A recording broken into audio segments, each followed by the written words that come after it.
স্বাগত আরেকবার দেখছেন ওয়ার্ল্ড নিউজ টুডে, সাথে আছি আমি মিলা খন্দকার। শ্রম খাতের সহযোগিতাকে গুরুত্ব দিয়ে মালয়েশিয়ায় আরও বেশি বাংলাদেশি কর্মী নিয়োগের আহ্বান জানিয়েছেন প্রধানমন্ত্রী তারেক রহমান। দেশটির প্রধানমন্ত্রী আনোয়ার ইব্রাহিমের সাথে একান্ত বৈঠক এবং প্রতিনিধি দলের আলোচনার পর এ আহ্বান জানান তিনি। তাগিদ দেন যত দ্রুত সম্ভব শ্রমবাজার চালু এবং অনিয়মিত বাংলাদেশি কর্মীদের বৈধতা দেয়ার। মালয়েশিয়ার প্রধানমন্ত্রীর কার্যালয়ে পারদানা পুত্রা ভবনে বৈঠক অনুষ্ঠিত হয়। পরে দুদেশের মধ্যে সই হয় সংস্কৃতি বিষয়ক একটি সমঝোতা স্মারক।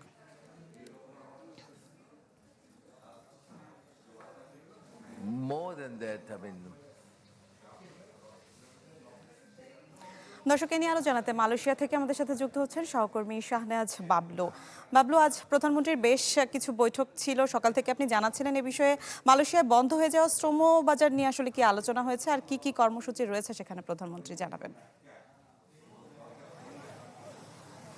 মিলা, প্রধানমন্ত্রী ইতিমধ্যেই মালয়েশিয়া ছেড়েছেন। তিনি চীনের উদ্দেশ্যে রওনা হয়েছেন। প্রায় দেড় ঘন্টা হয়ে গেল, দেড় ঘন্টারও বেশি সময়, 2 ঘন্টা হয়ে গেছে মালয়েশিয়ার উদ্দেশ্যে, চীনের উদ্দেশ্যে রওনা করেছেন মালয়েশিয়ার কুয়ালালামপুর থেকে। আজকে প্রায় 18 ঘন্টার সফর ছিল এই মালয়েশিয়ায়। তিনি এর মধ্যেই বেশ কয়েকটি কর্মসূচিতে অংশ নিয়েছেন।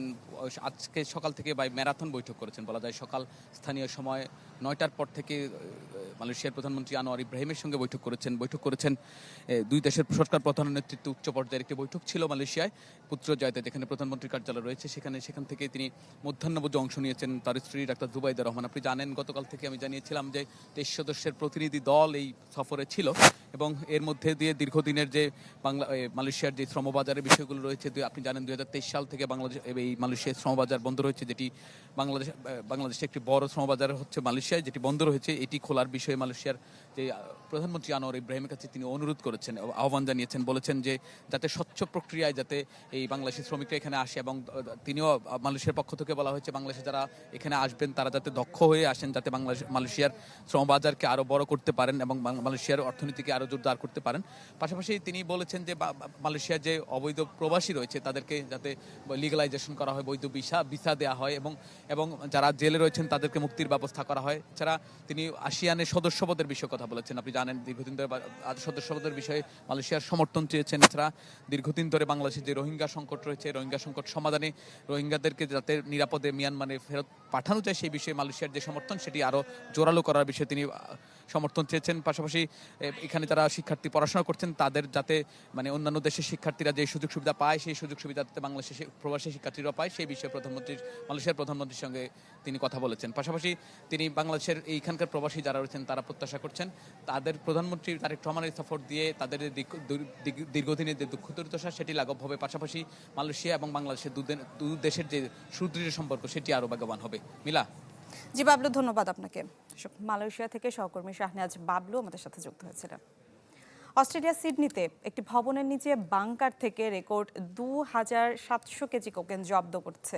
দেশটির ইতিহাসে সবচেয়ে বড় কোকেন জব্দের ঘটনা এটি। অস্ট্রেলিয়ান ফেডারেল পুলিশ জানায় জব্দ করা কোকেনের আনুমানিক বাজার মূল্য প্রায় 81 কোটি 60 লাখ অস্ট্রেলিয়ান ডলার। কোকেনগুলো প্লাস্টিকের টবে ভরে 3টি শিপিং কন্টেনারের ভেতরে লুকিয়ে রাখা হয়েছিল। কন্টেনারগুলোর মেঝের নিচে গোপন বাংকার তৈরি করে সেখানে কোকেন মজুত করা হয়। পুলিশ জানায় পশ্চিম সিডনির একটি আবাসিক ভবনে অভিযান চালিয়ে বিপুল পরিমাণে মাদক উদ্ধার করা হয়। এটি সংঘবদ্ধ অপরাধ চক্রের কাজ, যাদের বিরুদ্ধে মাদক আমদানির অভিযোগ রয়েছে।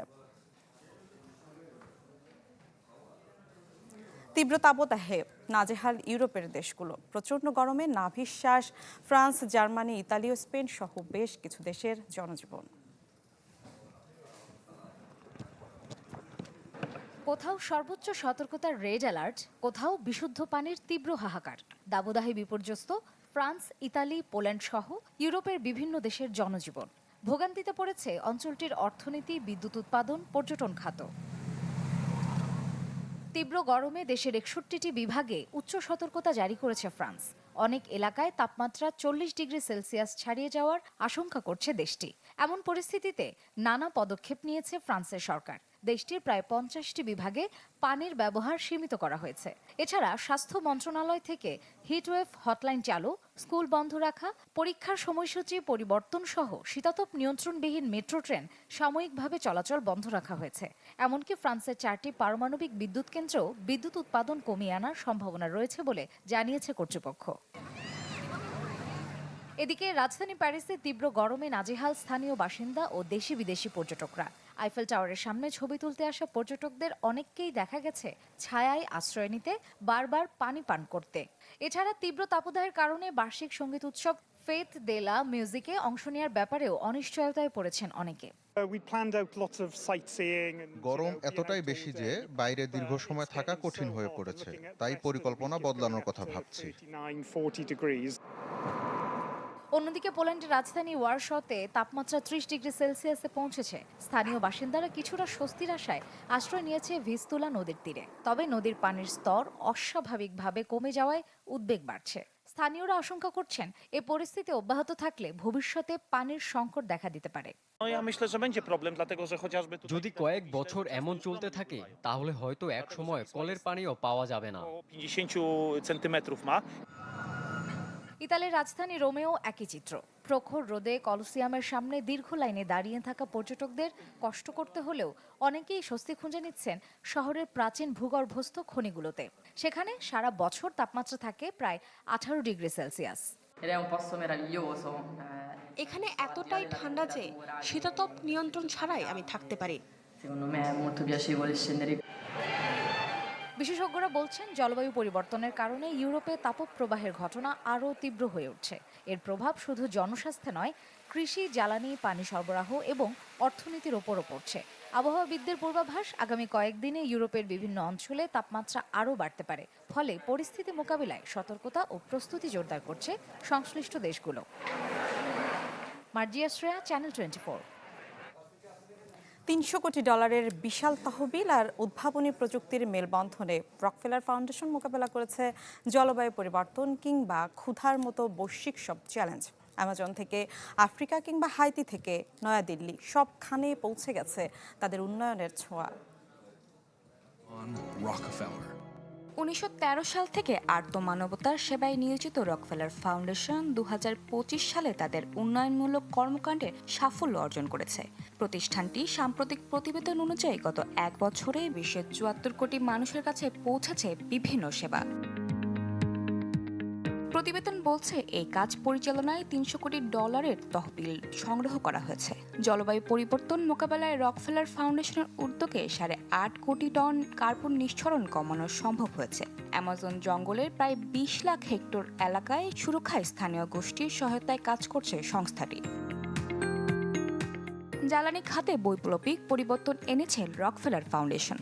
গ্লোবাল এনার্জি অ্যাসোসিয়েশনের মাধ্যমে আফ্রিকায় 4.5 কোটি মানুষকে প্রথমবারের মতন বিদ্যুতের আওতায় আনা হয়েছে। হাইতির গ্রামীণ জনপদে 5,000-এরও বেশি ঘরে পৌঁছেছে সৌরশক্তি। কেনিয়া, রুয়ান্ডা এবং ইন্দোনেশিয়ায় 3 কোটি শিশুকে পুষ্টিকর খাবার দেওয়া হয়েছে। যুক্তরাষ্ট্রে ফুড ইজ মেডিসিন প্রকল্পের আওতায় 2,40,000 রোগীকে উন্নত সেবা দেওয়া হয়েছে। প্রযুক্তি ও তথ্যের সঠিক ব্যবহারে মহামারী প্রতিরোধেও বড় ভূমিকা রাখছে রকফেলার ফাউন্ডেশন। জলবায়ু পরিবর্তনের সাথে মানিয়ে নিতে এবং স্বাস্থ্যকর্মীদের রোগ শনাক্তে কৃত্রিম বুদ্ধিমত্তার ব্যবহারের সুযোগ করে দিয়েছে সংস্থাটি। রকফেলার ফাউন্ডেশনের বিশ্বাস, বড় বিনিয়োগ এবং উদ্ভাবনীয় প্রযুক্তি যদি সাধারণ মানুষের দোরগোড়ায় পৌঁছানো যায় তবে বিশ্বের বড় বড় সমস্যাগুলোর সমাধান সম্ভব। Desk report, channel 24। দর্শক, এই ছিল আজকের ওয়ার্ল্ড নিউজ টুডে। বিশ্বের গুরুত্বপূর্ণ সব সংবাদ ও বিশ্লেষণ জানতে একই সময়ে চোখ রাখুন চ্যানেল 24 এর পর্দায়। এছাড়াও দেখতে পারেন ফেসবুক এবং ইউটিউবে। এতক্ষণ সাথে থাকার জন্য ধন্যবাদ সবাইকে।